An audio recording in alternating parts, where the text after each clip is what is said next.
অরবিন্দ স্টেডিয়ামে উচ্ছেদ বিতর্ক।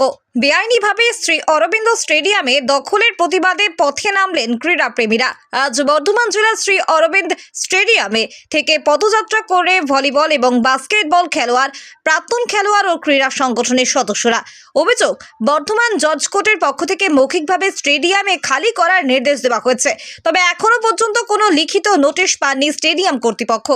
এই জায়গাটা আগে পুকুর ছিল, আমরা পুকুর ভরাট করে মাঠ তৈরি করেছি।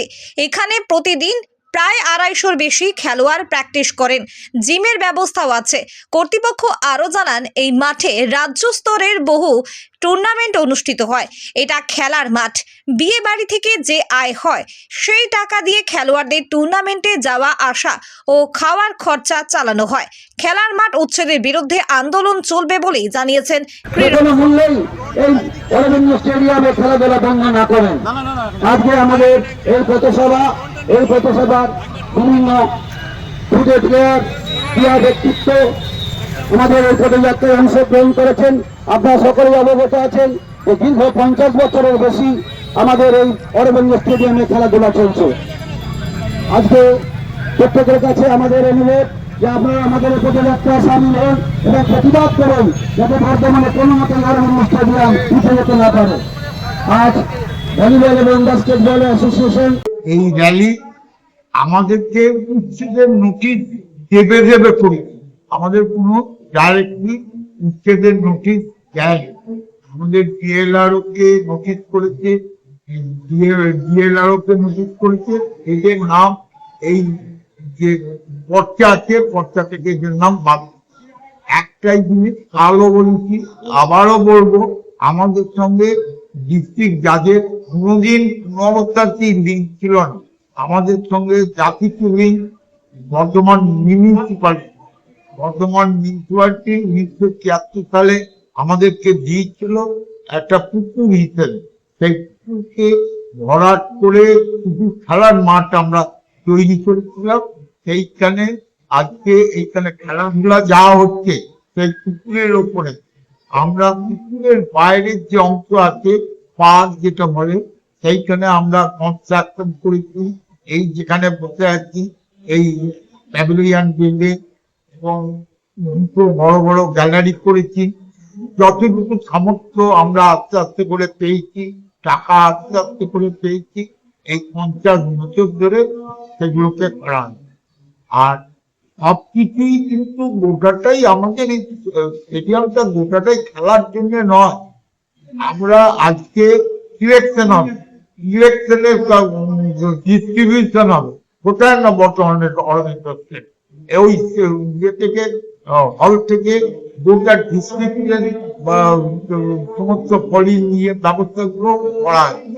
এখানে আজকে হঠাৎ পুলিশের জমায়েত হচ্ছে, 100 কি 150 জন পুলিশকে এখানে জড়ো করতে হচ্ছে, অ্যাকোমোডেট করতে হচ্ছে। তার জন্য আমরা কিন্তু পয়সা দিই না। রাত্রি 10টার সময় আইসি বলছেন কি, যে কোনো পুলিশ অফিসার বলছেন যে আমার একটা দরকার, 100 জন আমার পুলিশ কন্টিনজেন্সিকে ঢোকাবো। তো ঠিক আছে, আমরা সঙ্গে সঙ্গে তাদের দিয়েছি, তাদের ব্যবস্থা।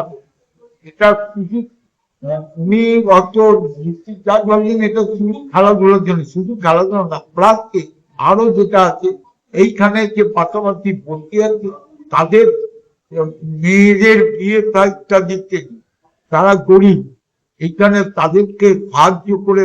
ঠিক আছে, আমি আমার এখানে অনুষ্ঠানটা করে না, সব সময় পয়সা নিয়ে কিন্তু আমাদের বিয়ে বাড়ি দেওয়া হয় না।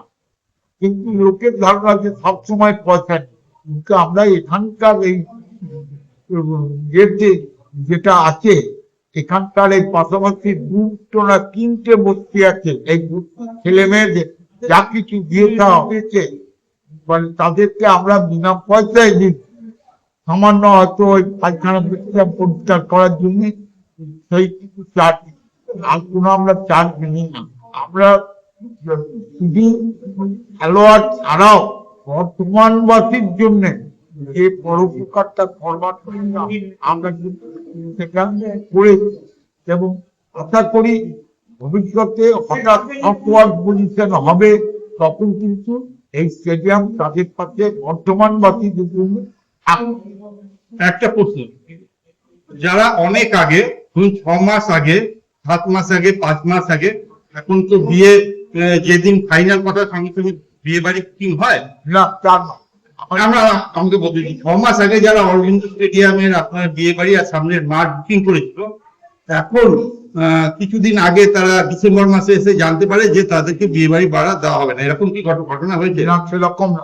আমরা হঠাৎ যখন আমরা এই ইয়েটা দেখলাম যে নিয়ে নেবে বলার জন্য, আমরা তখন একটু ভয় খেয়ে গেলাম। আমরা তাদেরকে ডাকলাম, কারণ বিয়ে শাদীর ব্যাপার, তারা যেন অকওয়ার্ড পজিশনে না পড়ে, তার জন্য তাদেরকে বললাম যে এটা কোর্ট যদি নিয়ে নেয়, আপনাদের যদি কোনো জায়গা থাকে আপনারা নিয়ে নেন, আর না হলে বাইরে আমরা যে সাজানো গোজানোটা করি সেটা না করে আমার যে বিল্ডিং আছে, বিল্ডিং এর ভেতরে অনুষ্ঠান কিন্তু করবার সমস্ত সুযোগ আছে। এই 3টে হল প্লাস ওইখানে একটা হল আছে, এইগুলোর মধ্যে আমরা তাদেরকে অ্যাকোমোডেট করতে পারবো।